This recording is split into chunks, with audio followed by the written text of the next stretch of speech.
atrasado no lugar que marcamos. Você chegou atrasada também. Pediu desculpas e explicou que não queria usar branco. Eu te abracei, falei que azul lhe caía bem.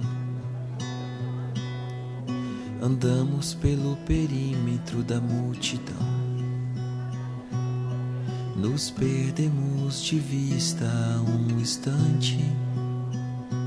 Contornamos ponta a ponta aquela avenida. Estava cedo e você queria um refrigerante.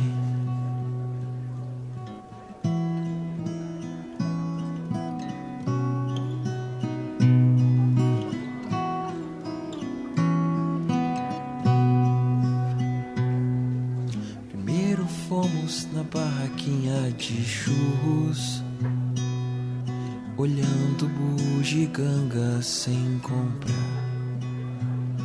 O trio elétrico tocava uma música tão chata. Então tratamos de fugir pra outro lugar. Me aproximei, peguei sua mão. A noite era uma afronta à solidão.